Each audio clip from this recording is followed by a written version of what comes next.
Olá, eu sou Regina Augusto e este é o Falas Women to Watch, lugar de encontrar mulheres potentes e construir diálogos relevantes. Este podcast é uma parceria com o MEI Mensagem e tem o patrocínio de Almap BBDO, GNT, Mondelez, NEL, TikTok, 3M e UOL. Bielo Pereira é criadora de conteúdo, influenciadora digital, apresentadora e empresária. Como bigênere, trans, gorda e preta, Bielo aborda as pautas de gordoativismo, empoderamento de pessoas negras e luta contra a discriminação da população LGBTQIAP+. Com mais de 200 mil seguidores no Instagram, a influenciadora discute os temas mais quentes do momento, além de expressar um estilo único por meio da moda e da beleza. Bielo, é um prazer te receber aqui. Muito bem-vindo. Obrigada. Ao Falas Women to Watch. Obrigada. A honra e o prazer é todo meu. Eu já estava, um pouquinho antes da gente começar a gravação, falando que eu já te acompanho o seu trabalho e estou muito feliz de te conhecer. A gente sempre começa nosso papo um pouco... as convidadas falando sobre o início, né? Aí é início mesmo, assim. Você é de São Paulo, como que foi sua infância, sua adolescência? Ai, obrigada mais uma vez pelo convite. Bom, eu sou de São Paulo, né? Eu nasci em Guarulhos, mas Guarulhos é grande São Paulo. E vim morar efetivamente na Zona Leste com 5 anos de idade. Então... minha infância, assim, ela foi boa, assim. Eu gostei de tudo. Foi uma infância até que tranquila, né? Comparado ao que muita gente, às vezes, espera de uma pessoa como eu. Que tenha sido uma coisa muito conturbada. Mas foi uma infância tranquila. Muito também porque dentro de casa a gente sempre teve muito amor, né? Então, sempre houve, assim, uma busca por um corpo perfeito. Por um corpo que não é o padrão da minha família. Que não é o corpo que a gente teria que ter. Mas nada disso... foi colocado pra mim de uma forma como se eu fosse uma pessoa que não merecesse amor, que não merecesse estar nos lugares onde eu tava. E eu tinha uma peculiaridade que eu sempre gostei muito de assistir novela.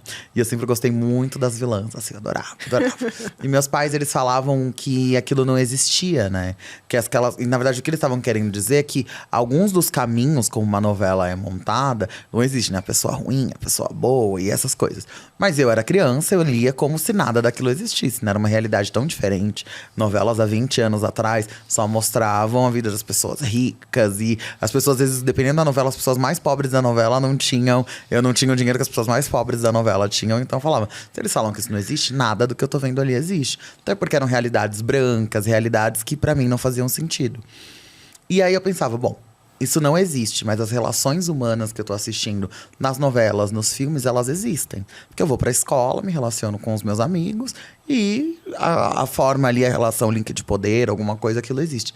Então, eu não tinha dificuldade de protagonizar a minha própria história, porque eu não tinha dificuldade de, mesmo que uma protagonista de um filme ou de uma novela fosse muito diferente de mim, eu pensava, bom, ela não existe, mas eu existo. E eu escolho qual personagem eu tô representando aqui na vida real. Então, pra mim, era muito tranquilo, sabe? Ser quem eu era, ser quem eu sempre fui e dominar ali os grupinhos, as relações, as amizades. Isso era comigo mesma. Porque... eu acho que você é uma pessoa que foi ocupando espaços, né? Eu acho que isso é nítido, né? E você ocupou muitos espaços, assim, de uma maneira leve, de uma maneira... quase que natural, assim, né? Eu só estou nos lugares, assim. Exatamente, acho que a palavra natural é a melhor, né? É orgânico isso, né? E isso aconteceu desde sempre. Isso já acontecia dentro de casa e quando você foi indo... primeiro na escola, né? Que é o primeiro lugar que a gente vai socialmente. Isso foi acontecendo naturalmente. E eu sempre tive muita facilidade com pessoas, entender relações das pessoas, entender as pessoas. Então, o que me facilitava, né? dominar esses espaços. Então, isso tanto dentro de casa quanto fora de casa.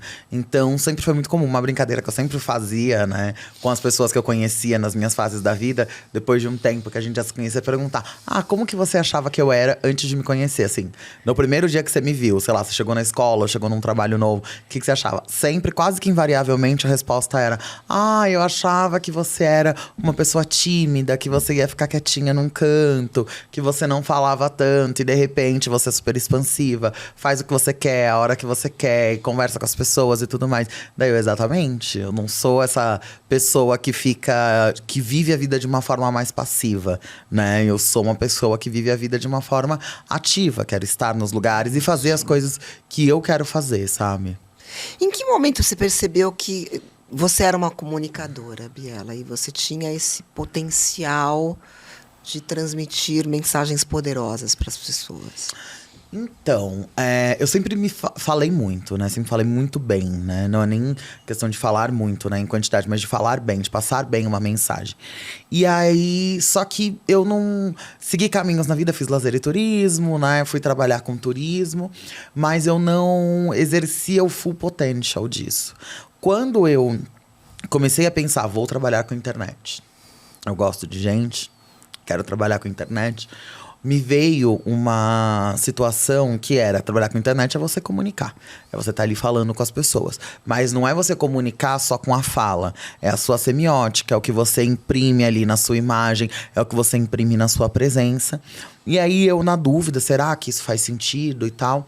Eu lembrei que isso tudo vem em relação ao meu corpo, né? Então eu comecei a procurar nichos para trabalhar com a internet. Foi uma forma estratégica para trabalhar com a internet. Não veio do nada, não usava necessariamente como um diário, como um lugar para poder desopilar ou alguma coisa assim. Era um lugar onde eu já sabia que ia ser uma carreira e é onde eu ia efetivamente dividir a minha história, pensando naquilo como sendo um produto.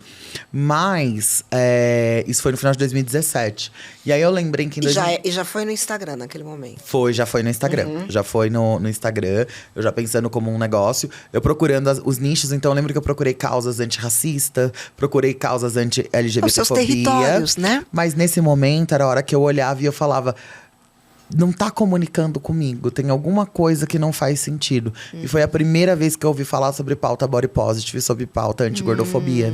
E daí eu falei: agora sim faz sentido. Sim. Porque antes da pessoa ser racista comigo, ela é gordofóbica. Antes dela ser LGBTfóbica, ela é gordofóbica. Então aí sim foi o fio condutor que fez com que eu passasse a ligar todas essas coisas, a linkar todas essas coisas e entendesse o que é interseccionalidade. Então, desde 2018, já falava sobre essa interseccionalidade. E aí, o que eu lembrei, né, nesse dia, quando eu tava assim pensando, ali no inicinho, ali em 2017, quando vou trabalhar com internet ou não, sendo influenciadora, né, que era o termo que se usava bastante. Isso. Eu lembrei de que em 2016, no aniversário de São Paulo, que é dia 25 de janeiro, Isso. eu tinha ido numa boate aqui de São Paulo, que não tem mais, que é o Bar Secreto. O Secreto, que era tudo sim. em Pinheiro, socorro, a galera ia lá pra pegar gringo. Aí todo mundo falava inglês a noite inteira, no dia seguinte era todo mundo brasileiro. Um grande caos, era uma loucura. E aí eu lembro que eu tinha ido lá uma vez. Aí nessa data em específico, tinha sido um show da MC Carol de Niterói. Fui, e eu sempre fui tranquilíssima lá, dançava horrores e tal. E era do povo, aí chegou uma menina e falou: ai, que tudo, que você tá aqui, posso te dar um abraço? Falei: pode, minha velha, vamos dar um abraço. Aí ela me deu um abraço. Aí esse abraço demorou um pouquinho mais que o normal, assim. Aí eu já tava meio: o que tá acontecendo? Mas tudo bem. Aí ela me soltou. Aí ela pegou e falou assim: há um ano atrás, eu te vi atravessando a rua na Augusta. Você tava com seus amigos, tava super feliz, eu tava meio assim com os meus amigos. Mas aí o farol fechou, eu queria ir atrás de você, falar com você. Não consegui, e agora eu tô muito feliz que eu tô te vendo aqui na balada. Nessa época eu não tinha pensado, jamais pensei que eu ia trabalhar com internet. Qualquer coisa nesse sentido. Tava no meio da balada, eu só olhei assim pra ela, então tá bom. Vou ali pegar um drink, obrigada, menina doida. E já era. Quando eu fui trabalhar com internet, entendi os meus nichos, o meu lugar, lembrei disso e lembrei de um fator muito importante. Essa menina era uma menina gorda. E a gente tava num bar, você que, pela sua reação, você conhece o Bar Sim, Secreto, conheceu. sim. É um lugar onde você não via pessoas fora do padrão naquele lugar. Verdade, E pessoas verdade. fora do padrão super Sim. de boa, vivendo tranquilamente. E essa menina era uma menina gorda, e assim como eu também tava num grupo de amigos que eram todas pessoas dentro do padrão. Então, assim, eu entendi que pra ela, o que ela já tava vendo numa época que eu nem imaginei em trabalhar com influência nem nada, era que o fato de eu ser uma pessoa como ela, mas que está bem, que está feliz e que tá só vivendo, que tá se permitindo viver, já era o suficiente pra que influenciasse ela a se sentir bem, no momento em que ela tava se sentindo mal. Então foi aí que avalizou o meu desejo de trabalhar com comunicação. Porque eu já estava comunicando algo que eu queria sem nem mesmo falar, apenas vivendo. E sem nem mesmo ter uma plataforma. Isso é tão poderoso, É né? muito poderoso. Foi aí que eu entendi a força. Claro. Que eu falei, bom, se agora eu tiver essa força de uma forma estratégica, de uma forma pensada, realmente utilizar os espaços que eu tenho para ir interseccionar as minhas falas, vai fazer muito sentido. Porque nessa época, em 2018, não se falava de interseccionalidade. Não, Se eu era chamada para falar sobre gordofobia, eu tinha que falar só sobre gordofobia. isso. E aí eu chegava lá e falava, mas eu sou uma pessoa LGBT e sou uma pessoa gorda, e sou uma pessoa preta. Tenho que falar sobre isso. Se eu era chamada para falar sobre uma pauta antirracista, era para falar só sobre isso. Mas cadê as pessoas pretas e gordas que deveriam estar aqui? Cadê as mulheres pretas e gordas, que são a base da sociedade? Cadê as pessoas pretas LGBTs? Como é que a gente vai falar sobre isso? A gente veio falar, né, sobre interseccionalidade, ficou em alta em 2020, quando aconteceu o George Floyd, que foi em junho, em que as pessoas ficavam, não, mas espera, esse mês é pra gente falar de gay. É pra gente falar de LGBT. Por que a gente tá falando dos negros, sendo que os negros têm novembro? E aí é na hora que a gente fala breaking news. A pessoa LGBT, ela é LGBT do dia 1º de janeiro ao dia 31 de dezembro, assim como a pessoa preta. Exatamente. Ela é preta o ano inteiro, ela não é preta só em novembro. Então a gente tem que falar sobre isso e falar sobre as intersecções. Porque até mesmo dentro dos próprios grupos, a gente tem muito preconceito com as pessoas que não atingem um patamar de poder dentro daquele grupo. Por exemplo, eu digo até que, aí nessa época, eu fui estudando mercado, fui entendendo. As pessoas que eram grandes dentro dessas causas, as pessoas que eram respeitadas quando elas tinham essas falas. O que acontecia muito? Na causa preta, você não tinha pessoas LGBTs à frente da causa preta. Você não tem pessoas gordas à frente da causa preta. Na causa LGBT, você não tem pessoas pretas falando sobre causa LGBT. Mesmo nós sendo as primeiras a levarmos as porradas e as pauladas. Você não tem pessoas gordas falando sobre isso. E a causa gorda é uma causa majoritariamente branca. Então você não tem pessoas pretas, que poucas pessoas pretas falam sobre isso. Sim. Então ali foi um lugar onde eu tinha essa propulsão para poder falar. E com essa propulsão, e sendo uma autoridade dentro desse nicho, eu consigo comunicar também os outros nichos. Então, desde sempre, eu já vinha falando sobre essas coisas de uma maneira interseccional. Falando, a gente não é mais uma coisa só. Essa coisa de trabalhar com a internet, onde cada um é especialista de um assunto as só. caixinhas, né? Essas caixinhas, isso vai acabar. A gente vai ter que ter mais de uma caixinha cada um. Ninguém é uma coisa só. Não existe, a gente tem que aumentar. E isso aqui, né, do meu produto, muito entre aspas, que é um produto conceitual, que é um produto de vivência, isso a gente está vendo hoje até com pessoas que são de segmentos de serviços específicos. Exatamente. Quem vai falar sobre maquiagem não fala só sobre maquiagem. Você tem que ter um conceito, tem que ter a pessoa por trás. Tem várias outras questões que fazem sentido para tudo acontecer. Então, desde lá, quando eu comecei, eu já estava vendo que esse era o futuro, que é algo que acontece hoje. Então, sempre foi uma forma estratégica de me comunicar com as pessoas. Sempre pautada na minha vivência. Porque é isso, foi quando eu comecei a entender que pessoas gordas, pessoas pretas, pessoas trans, elas são tidas e vistas pela grande sociedade como pessoas que têm que sobreviver. Isso. E não viver.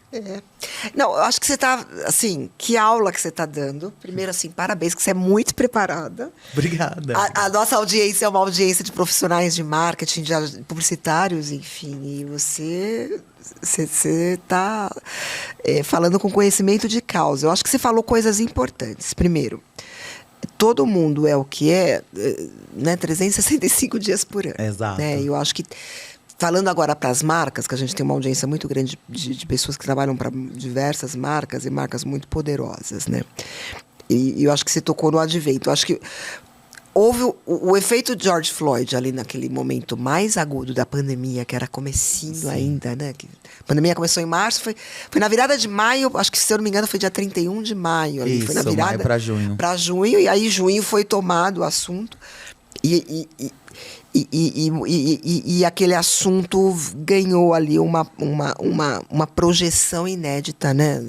Racismo estrutural era um tema que não se falava na televisão. Não, né, não se falava. E eu acho que isso causou ali uma consciência para as pessoas e para a sociedade inédita. Né? Foi a primeira vez em que se falou sobre antirracismo. Isso. Foi a primeira vez em que a gente teve um movimento onde se falou sobre ação. Foi a primeira vez onde você via pessoas não pretas. Claro, né, que muitas delas achavam que postar um quadrado preto era o suficiente. Mas elas pensando, o que eu posso fazer? Para além de, mas esse não é o meu lugar de fala.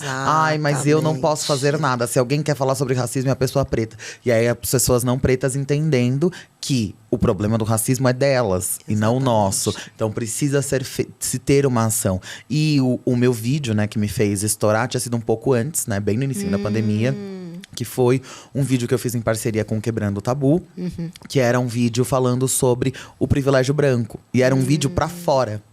Não era um vídeo pra dentro, né? A gente sempre costuma falar, muitas das vezes, sobre assuntos de causa com pessoas que vivem essa interseccionalidade. Então, às vezes, a gente acaba falando sobre pauta antirracista com pessoas pretas. Mas, assim, é importante porque a gente cresce o nosso conhecimento, mas a gente, às vezes, não consegue fazer uma mudança tão efetiva porque a gente precisa falar com pessoas não pretas. E esse vídeo era exatamente pra isso. O que é o privilégio branco? E eu falando, pegando na mão de pessoas brancas e explicando.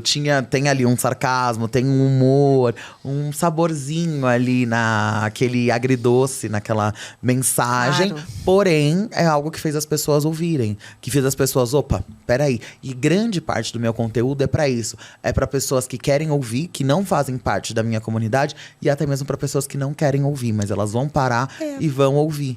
E nesse momento com George Floyd é uma tomada disso, é um arremate disso. As pessoas realmente elas ficam, e agora, o que eu vou fazer? Aonde tem ferramentas? E tem pessoas que estão preparadas para te dar essas ferramentas. Mas nem sempre as pessoas estavam preparadas para ouvir e realmente usar essas ferramentas.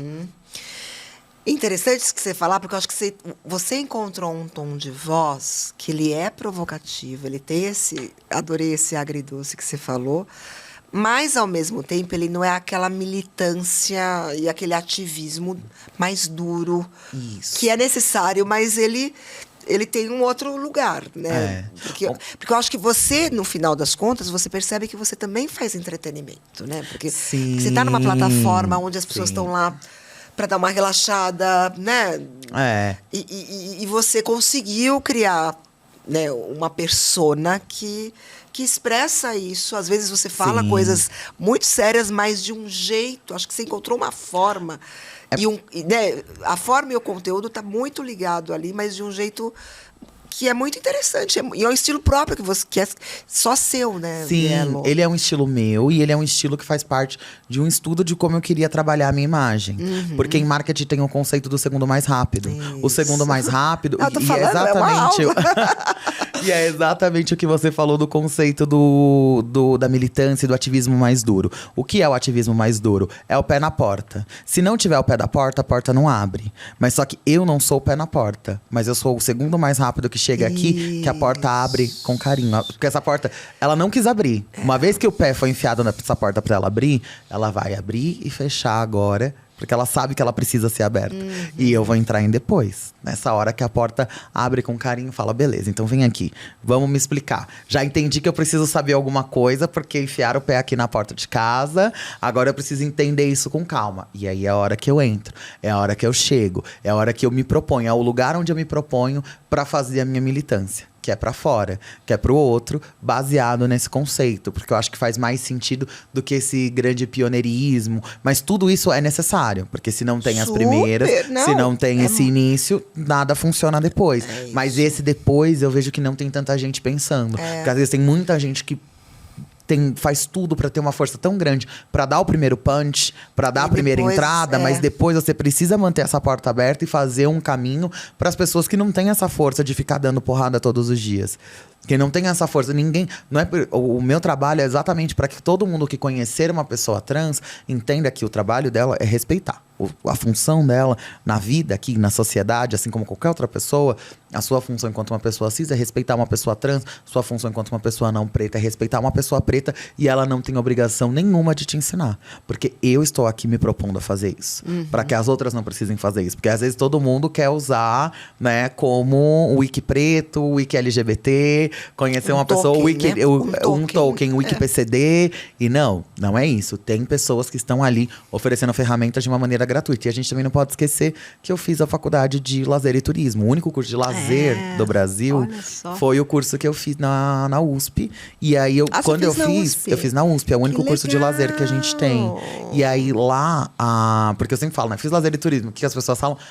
Então você fez turismo. Daí eu falo, não, eu fiz lazer com especialização em turismo. E quando eu fazia o curso, eu falava, só vou trabalhar com turismo. Não é na ECA. É na IASH. É na USP Leste. Na USP Leste. Na USP Leste, que é na IASH. E aí eu fiz o curso e eu falava, não, vou trabalhar com turismo. Trabalhei com turismo há muito tempo. Saí, vim trabalhar com internet. Internet é um dos pilares do lazer. É o 6º pilar do lazer. Hoje, por mais que o meu conteúdo seja um conteúdo que traz conhecimento, que traz conteúdo para as pessoas, o conteúdo que tá ali. Por que hoje comédia é o que faz mais sucesso? Sempre é o que as pessoas querem rir. Elas estão ali olhando pra tela do celular porque elas querem se divertir, elas querem se distrair. É uma forma de lazer. Independente se o conteúdo vai estar trazendo conhecimento ou não pra ela. Então, eu trabalho dentro de uma grande vertente do lazer. Então, tudo isso já era pensado lá atrás. Como que eu poderia agregar essas informações para poder fazer sentido no meu trabalho hoje. Maravilha. E aí, falando do seu trabalho hoje, né, e você já contou um pouco dessa sua trajetória como produtora de conteúdo, como que é a sua relação hoje com as marcas? Assim, as marcas que te procuram para te fazer projetos, você tem espaço para cocriação, você tem algum filtro para escolher os projetos que você vai, de fato, participar? Como que funciona isso? Então, para mim é bem legal, né? Eu sinto que eu tenho esse espaço de cocriação, é um espaço grande até, maior do que de muitas outras pessoas que eu conheço e que também trabalham com diversidade, que não é só, tá aqui a grana e vamos fazer isso daqui. Não, tem que fazer sentido. Como que essa campanha está sendo montada e eu consigo trabalhar em várias vertentes, né? Então, algumas campanhas, por exemplo, que são grandes campanhas que a gente vê aí rodando, televisão, internet, eu já dei a consultoria para ela em questão de diversidade.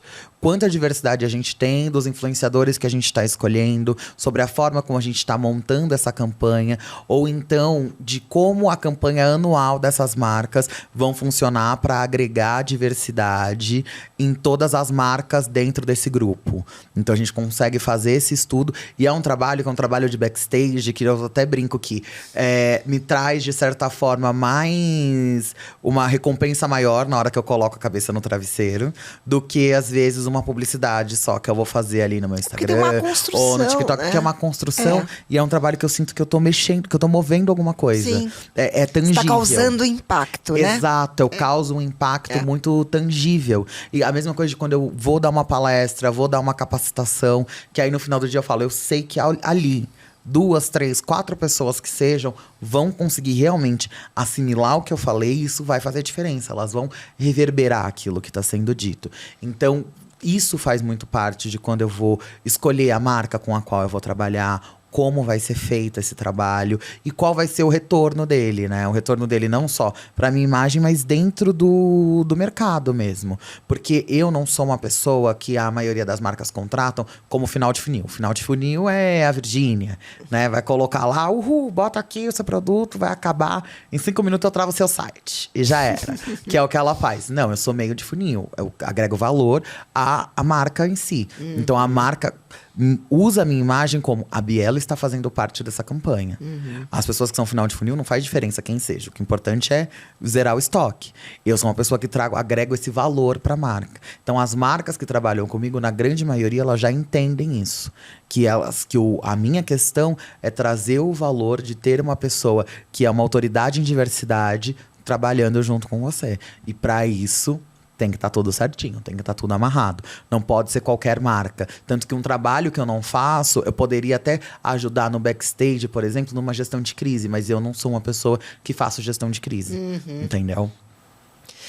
E normalmente elas têm essa noção da sua interseccionalidade ou elas te procuram para falar sobre uma questão antirracista apenas? Ou normalmente você procura fazer algo mais transversal, assim? Isso daí, essa pergunta foi ótima, porque mesmo tendo tudo isso, tendo meu trabalho, as pessoas que vão me procurar, teoricamente o trabalho delas é me conhecer, ao me encontrar, ainda acontece muito de eu ser chamada para falar sobre assuntos específicos. Porém, sempre na primeira reunião e durante a contratação, né? A minha agência que trabalha comigo, que é a Gaia, eles já estão sempre muito bem amarrados no meu discurso, que é… Você vai… Claro, faço muitos trabalhos em junho, faço muitos trabalhos em novembro, faço trabalhos o ano todo, né? Até um pouco fora da curva em relação a outras pessoas. Mas sempre na primeira conversa a gente vai falar sobre pauta anti-LGBTfobia, mas a gente vai ter que falar sobre racismo aqui também. A gente vai ter que falar sobre gordofobia aqui também. Ok, aqui vocês querem que a gente fale sobre antirracismo, vai ser falado sobre gordofobia. E é isso, porque se eu não usar esses espaços para poder lavar a minha voz, não vai adiantar nada. Exatamente. Se eu não usar um espaço de uma pauta antirracista para falar como é a vivência de uma pessoa trans, isso não vai funcionar. Entendeu? Então, é importante. É a sua grande oportunidade, né? De levar a sua voz e amplificar essa mensagem, né? Exatamente, é fazer essa mensagem chegar em lugares que elas não chegariam se não fosse por uma pessoa como eu para chegar lá e falar. Tanto que já houveram casos, né? Ainda mais quando a gente vai falar sobre valores, né? Que fica aquele caos. Ai, não, a gente quer você porque você representa tudo isso. Aí eu falo… E quando que vocês querem pagar tanto? Não, meu valor é esse. Não, mas só você pode falar sobre isso. Exato. Se você quiser me substituir, eu já sei que você vai precisar de umas 3, 4 pessoas para conseguir me substituir. Mas aí tá tudo bem. Você pega esse valor que você quer me dar, quero ver você dividir nessas 4 pessoas que você precisa e fazer caber dentro de uma agenda que costuma ser muito apertada dentro de uma companhia. Vai dar ou não vai dar? E aí, no final, a gente consegue resolver esse valor. Entendeu? Mas é isso. É também o mercado ainda entender que o valor que está sendo agregado tem um custo que ele é mais alto, porque é um valor que é diferenciado. Porque é algo que vai agregar um valor conceitual dentro de uma companhia, dentro de uma marca, é um valor de posicionamento. Isso. E isso, o preço, né, o custo, é alto. É alto, claro. É alto, não é um preço, porque aí volta, não é um finalzão de funil. Você não é uma vendedora de porta de loja. E aqui, lembrando, eu não tô criticando. Tem espaço pra todo mundo. Tem espaço pra todo mundo. É o seu espaço. Esse é o meu espaço, é o meu lugar. E jamais, porque no final do dia também a gente precisa vender também no final do dia. Mas são outras pessoas que vão fazer isso de uma forma diferente. E não que eu tô dizendo que eu não venda, mas a forma como eu faço, ela é diferente. Ela é mais intangível e ela é até mais duradoura do que a de outras pessoas.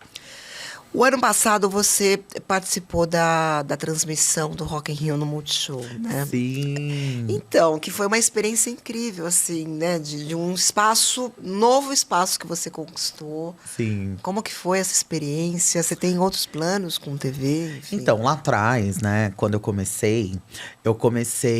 Tem uma pessoa que eu me inspiro muito, né? Que parece intangível pra gente, mas eu acho que profissionalmente, pra mim, acaba sendo uma referência em termos de mercado, que é a Rihanna. Ela, quando eu comecei a trabalhar, eu lembro lá atrás, 2017, lá quando eu comecei a pensar em carreira e tudo mais. O que eu pensei? Bom, se hoje cerca de 10% da riqueza dela veio da música, o restante veio tudo de negócios. Então a música foi usada como uma plataforma de imagem.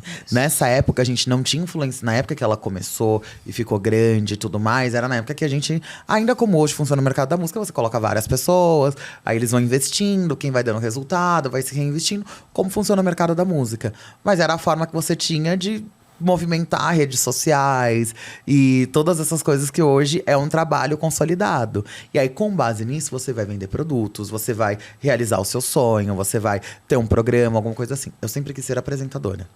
Sempre. Então, lá atrás, quando eu comecei, a minha plataforma meio, por assim dizer, que a gente sabe que hoje, independente da profissão, você vai ter que ter redes sociais muito bem trabalhadas, são as redes sociais, para que eu seja apresentadora. Então, ser apresentadora, estar na TV, era uma coisa, era assim, um dos grandes sonhos. E ainda mais Rock in Rio, que é um lugar que um dos primeiros festivais que eu fui na vida.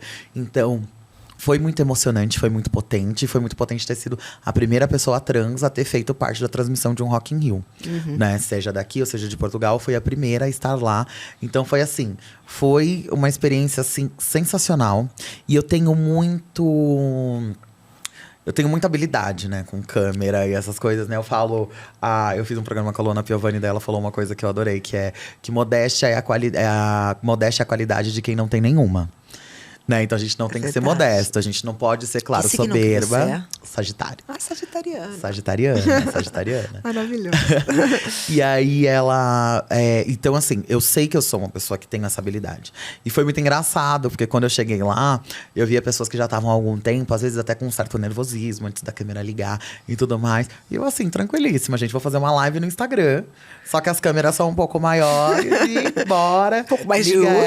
Um pouco mais de luz, vamos falar com as pessoas e vai dar tudo certo. E a resposta do público, a resposta da emissora, a resposta de todos os lugares foi muito boa, né? Então, assim, pra mim foi muito incrível, porque foi um primeiro passo ali pra mostrar que eu consigo segurar, tancar o meu sonho, sabe? E aí, a gente infelizmente já está se encaminhando mais ou menos para o final, mas eu ainda tenho duas questões. Primeiro, você é muito jovem. Menina, a gente acabou de começar, socorro. Mas o papo está muito bom. Você é muito jovem, Bielo, e já conquistou um espaço incrível. E a gente estava falando dessa questão da televisão. O que você vê aí no seu futuro próximo? Quais são os seus grandes projetos? Como empresária, como comunicadora? Como empresária. Se você separa essas duas coisas ou não? Separo, porque são habilidades correlatas, mas que às vezes elas correm bem separadas. Porque, né, ser empresária também dá um suador e ser comunicadora também. Não é fácil. Exatamente. Porque é engraçado, às vezes, coisas que a gente tem habilidade, quando a gente vê uma pessoa que não tem, a gente fala, nossa, mas isso é tão fácil de ser feito, por que essa pessoa não tá fazendo? É fácil pra mim, né? Isso, e não pra ela. Exatamente. É só pegar uma coisa que é difícil pra mim, aí eu vou entender. Exatamente. Como empresária, a gente lançou recentemente o Transbaile, que é um projeto meu e da Giovanna Eliodoro, @transpreta, que é, assim, minha amiga, minha parceira, assim, de vida. E a gente fez esse projeto que é para poder dar visibilidade e colocar a nossa comunidade trans em patamares e lugares da sociedade que a gente sabe que no imaginário comum é tido como lugares onde nós não estaríamos. Então a gente fez um baile, que é o Transbaile, e uma premiação que se chama Prêmio Pajubá, que é onde a gente escolhe quem são as personalidades, as campanhas e as ações que realmente prestigiaram a população trans. Então, campanhas que foram pensadas para a comunidade trans, com pessoas trans dentro da companhia, ações que realmente fizeram a diferença em todos os anos. Nesse primeiro ano teve a primeira edição agora em junho. No ano que vem, muito provavelmente vai passar a ser em janeiro, porque janeiro que é o mês trans, né? Porque a gente quer isso. A gente quer colocar esse statement. Aqui no Brasil, o mês trans é o mês de janeiro. E o mês de junho é o mês LGBT. Então, a gente quer trazer esse holofote para o mês de janeiro, e a gente quer que um dos maiores marcos desse mês seja o Transbaile com o Prêmio Pajubá. Então, a gente tá aí... É um evento anual ou ele vai ser um evento anual. Ah. Ele vai ser um evento anual. A primeira edição foi em junho, agora esse ano, mas no ano que vem vai ser em janeiro. E vai passar todo ano a ser em janeiro. E atrelado a esse prêmio e ao baile, a gente tem também alguns projetos que vão começar a rodar agora, no segundo semestre, de capacitação para a população trans, junto a marcas e a necessidades regionais, né? Então a gente quer levar para todo o Brasil esse projeto, né? Porque não é só a gente ter essa noite de celebração e essa gala, mas realmente poder mostrar para as pessoas que a comunidade trans está em todos os lugares e que a gente pode fazer muito e pode sempre fazer mais, né? Tanto que a gente tem uma categoria que é para premiar pessoas do dia a dia, do cotidiano. Então, uma enfermeira trans que se destacou, uma médica trans que se destacou, uma cozinheira trans que se destacou e por aí vai. Então, profissionalmente, esse tem sido um dos nossos bebezinhos, né? Que tá aí engatinhando, mas logo já vai estar correndo. E como comunicadora, né? Agora eu tô num programa, sou colunista de um programa da Dia TV, que é a primeira televisão na internet, né? Eu faço, que é um programa que chama Tudo a Ver. Que eu sou colunista dele, que é do Vitor de Castro e da Xongani, que acontece toda semana. Mas aí, quem sabe, logo em breve, projetos para um programa dela própria. Sim, eu acho, eu vejo isso muito nitidamente. Eu queria te perguntar uma questão sobre a gordofobia, porque eu acho que eu acho que pegando todas as interseccionalidades, quando a gente fala de padrão, talvez essa seja a que mais tem ali uma... Porque todas as outras, existem leis que criminalizam, existe uma série de questões. A gordofobia tem uma parte da comunidade médica que já leva para a questão da patologia, enfim. O que você tem de referência? O que você tem a dizer sobre a necessidade dessa consciência? Então, é como se a gordofobia fosse um preconceito legislado. Você pode ser preconceituoso se for em relação à gordofobia. E isso é um absurdo, né? Porque a gente coloca, tá, mas a obesidade é doença, tá, mas até que ponto? Como que isso funciona? Um corpo gordo não pode ser saudável? Sim, ele pode ser saudável. Conheço muitas pessoas gordas e conheço muitas pessoas padrão que têm vários problemas de saúde. Essas pessoas padrão e essas pessoas gordas que não têm problema de saúde. Eu não tenho problemas de saúde comprovados que sejam relacionados ao meu corpo gordo. E aí? Existem limitações, claro. Existem limitações. Às vezes eu não vou correr, ou eu tenho uma limitação, eu preciso ficar mais sentada em alguns lugares, mas isso, eu conheço várias pessoas padrão que têm osteoporose e também precisam ficar sentadas. Mas porque o fato dela precisar sentada é algo que tem que ficar sentada, é algo que pode ser aceito, e o fato de eu precisar ficar sentada é algo que não pode ser aceito. Porque esse é um corpo que não merece ser visto, que não pode ser visto, que não pode ser tido como um corpo saudável, sendo que muitas das vezes ele o é. Né? Então, assim, é entender e desmistificar esse preconceito que existe nos corpos que são diferentes. Tanto que hoje, quando a gente luta por legislação, grande parte dessa legislação ainda existe uma discussão se ela entraria dentro, por exemplo, de pessoas com deficiência. Tanto que eu, por ser uma pessoa gorda maior, eu tenho sempre uma grande questão de, para esse lugar que eu vou, existe algum protocolo para pessoas com deficiência? Porque muito provavelmente, se existe protocolo para pessoas com deficiência, vai ser um lugar que vai conseguir me receber. Sim. Entendeu? Então, se não há um lugar, um protocolo para pessoas com deficiência, talvez vai ser algo que não vai ser mais difícil. Vai ser mais difícil, vai ser um lugar onde vai repelir um pouco a minha presença. E por aí vai, a gente entender que alguns corpos têm limitações, mas isso não quer dizer que essa pessoa não tenha saúde e não quer dizer que uma pessoa de fora, ela tem qualquer direito de poder falar sobre a sua existência e de falar sobre o seu corpo. Né? Porque isso é uma coisa que acontece muito. Tem muita gente que me pergunta até sobre hate, né? Ai, como você lida com hate? Eu não tenho muito hate, mas às vezes acontece de aparecer hate e eu não ligo, eu realmente sou muito tranquila. E tem gente que fala, nossa, mas estão falando que você vai morrer ou alguma coisa assim. Eu falo, gente, vocês têm noção de que para uma pessoa gorda, muitas delas já ouviram que elas vão morrer no presencial. A primeira vez que eu ouvi que alguém virou para mim e falou que eu ia morrer, eu tinha 7 anos de idade, eu tava dentro de um médico.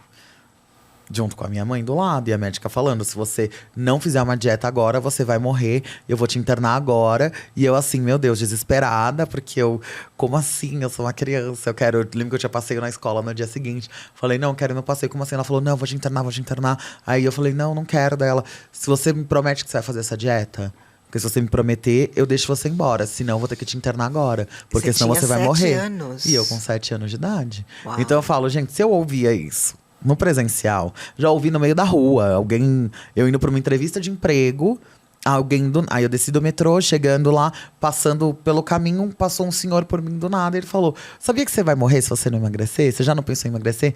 Do nada. O bom dia dele foi esse. Imagina o estado do meu psicológico na hora que eu não cheguei nessa entrevista.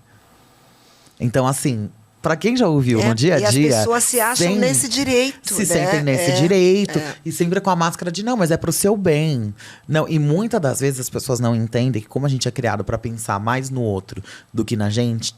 Pra poder ser visto pelo outro do que a gente se ver, às vezes a gente diminuir uma outra pessoa por algo que pra gente é uma dificuldade… Faz você se sentir bem, mesmo que isso, na verdade, não mude nada na sua vida.